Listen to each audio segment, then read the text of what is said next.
saa 12 buli omu alina okuba nga ava mu mazzi baisaba 12 era Marine Police egenda beerawo ng'emonitaringa embalaba z'amazzi ezo zonna ennaku 10 naddala wategekeddwa ebifu. So tusaba abatwala management za beach zonna okusigala nga bagoberera ebyo ebiragiro saawa 12 teri alina kubeera ki mu mazzi. Oba mwe musalawo kugenda eri kusanyuka kasita muba nga temulina biriroliro bye mukoze eki bye mumulisiza nga si fireworks.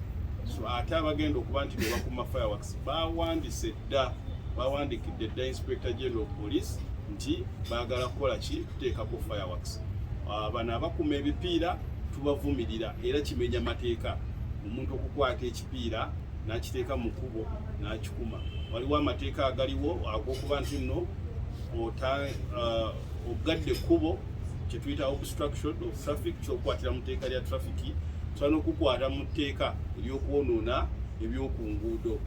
Alright, yes, oli ku Glosh TV nga bulijjo nateera njagala kubanga nkubuuzaako muganda wange gwe wenna atugoberera wano ku mukutu gwaffe gwa YouTube nti wasiibye otya ogamba otya kasubire oli bulungi. Nateera nkujjukiza nti nja kusaba muganda wange genda wansaawo osubscribinge olikinge ateera osharinge still osobola okomentinga okusinzira ku video eno nga woba okoze ki nga woba ojabe. Nateera nyongera okubanga nkujjukiza gwe wenna eyandyetaaza okubanga olanga naffe aba Glosh TV osobola okubanga otunoonyako kanamba kaffe ak'essimu 0750312083 oba 0750312083. ojja kubanga osobola okubanga otufuna tujja kubanga tukulangira bizinesi yo osobola okubanga naawe ogikuba abantu mu maaso. Saa 12 buli omu alina okuba nga ava mu mazzi baisaba 12. Actually ezimu saa 10 baba batandise okukola ki kuba abantu mu mazzi. So bakimanyi era Marine Police egenda beerawo ng'emonitaringa embalaba z'amazzi ezo zonna ennaku 10 naddala wategekeddwa ebifu. So tusaba abatwala management za beach zonna okusigala nga bagoberera ebyo ebiragiro saawa 12 teri alina kubeera ki mu mazzi. I respond that some people tend to celebrate ushering in the new year by burning tires, sometimes trees, Christmas trees. This is, well, during those times it was okay. But you know, as the world progresses, this is actually very wrong.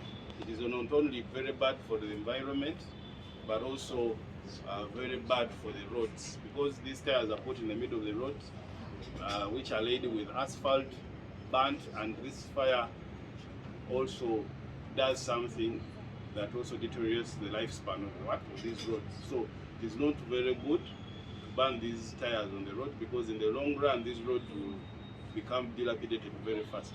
So there is a law that is there that we shall follow.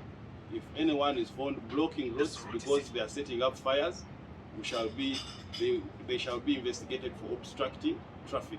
Then there is also damage of road furniture. You will be investigated on all those allegations. So unless you have met with the requirements to fire fireworks, we only expect those who have met those requirements to be lighting anything on that day. So we only expect fireworks. Oba mwe musalawo kugenda eri kusanyuka kasita muba nga temulina biriroliro bye mukoze eki bye mumulisiza nga si fireworks.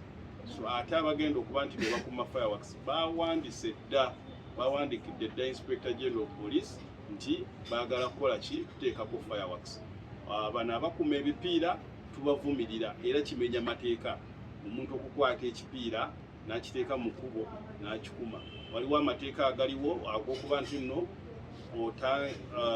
ogadde ekkubo kye tuyita obstruction of traffic ky'okukwatira mu tteeka lya traffic tusobola n'okukwata mu tteeka ery'okwonoona eby'oku nguudo era nga yunulaga amateeka etera okugenforcinga ne poliisi.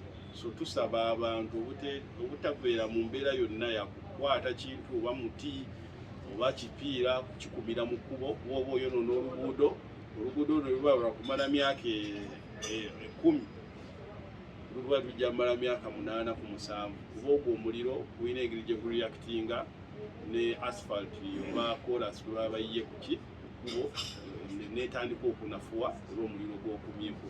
So amateeka weegali era bwe tunaaba tukutte ng'akola ekikolwa ekyo ajja bba avunaanibwa mwaga amateeka. Alright, yes, oli ku Glosh TV nga bulijjo nate era njagala kubanga nkubuuzaako muganda wange gwe wenna atugoberera wano ku mukutu gwaffe gwa YouTube nti wasiibye otya ogamba otya kasubire oli bulungi. Nate era nkujjukiza nti nja kusaba muganda wange genda wansaawo osubscribinge olikinge ate era osharinge still osobola okomentinga okusinzira ku vidiyo eno nga woba okoze ki nga woba ojabe. Nate era nyongera okubanga nkujjukiza gwe wenna eyandyetaaze okubanga olanga naffe aba Glosh TV osobola okubanga otunoonyako kanamba kaffe ak'essimu 0750312083 oba 0750312083 ojja kubanga osobola okubanga otufuna tujja kubanga tukulangira bizinesi yo osobola okubanga naawe ogikuba abantu mu maaso.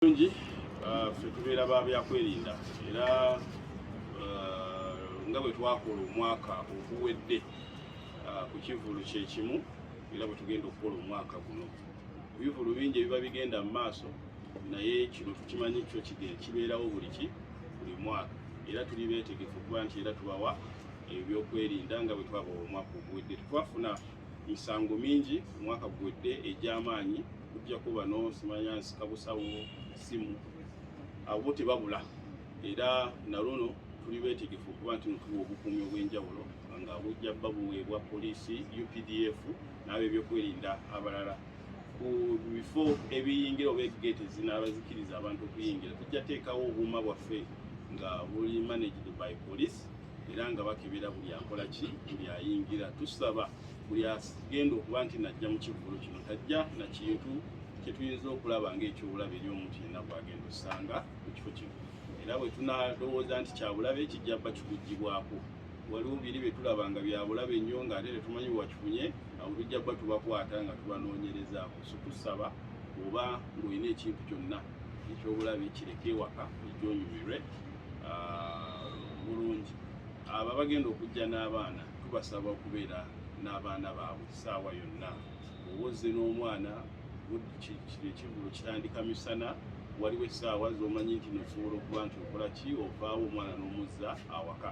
Twagala kufuna misango gy'abaana babuze obujja bba bulagajjavu eri bazadde. So weewaawo tetusobola kuyita ku mwana ng'ali yekka ne tutamutaasa naye twagala beera mu mbeera eyo yakutandika kunoonya bazadde olw'okuba abaana baabwe baabuze. Tusaba abazadde abanajja n'abaana beere beegendereza babakuume butiribiri. Then ekirala kye tutera okulaba bamenyi b'amateeka abatera okubeera muno munda. Wajja beerawo deployment ey'enjawulo muno munda eri abo abayinza okulwanagana eri abo abayinza okwetaba mu bumenyi bw'amateeka. Poliisi weeri, arrest band weeri ate ne CPS teri wala era tuli beetegefu okuba nti no tukwata abo bonna abagenda abataagala kugoberera biragiro byaffe. Ebweru wa Sheraton kimanyi bulungi abantu bagenda bba beetanira abamu okuba paakinga munda, abamu bajja bba beetanira okunoonya paakingi ez'enjawulo. Tubasaba paakingi zino muzinoonye mu bwangu. Tetwagala muntu yenna agenda paakinga ku kkubo.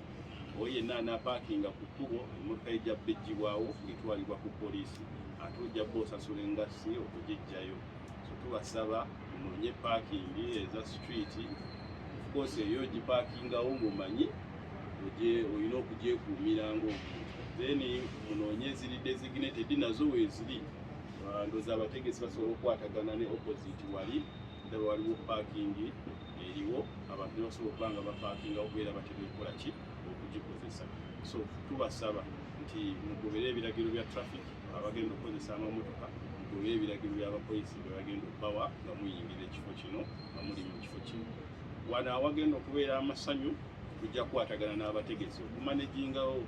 Batera okubeera ne babawunsa betuyita ba stewards okumanagingawo. VIP eriwa ordinary eriwa n'ebirala tetwagala abantu kulwanagana kutandika kubuuka bisenge kudda mu VIP ng'ate twakoze ekintu wasasudde ekyo tukirekera bategesi ne bakimanaginga bokka naye nga ffe wetuli okulaba nti tuyita mu nnaku enkulu ezo obulungi fireworks wezikubirwa tetwetaagawo bantu ba bulijjo omuntu wa bulijjo bw'era girinda ng'eri muki mu bbanga nomugiraba si wali we tuzikubira kuba kiba kyabulabe era tusuubirawo bakugu bokka nababyakwerinda abagenda okubeerawo nga bamanaginga fireworks mwebale abaana tobogeddeeko abaana abadde n'abaana twogeddeko mu Uganda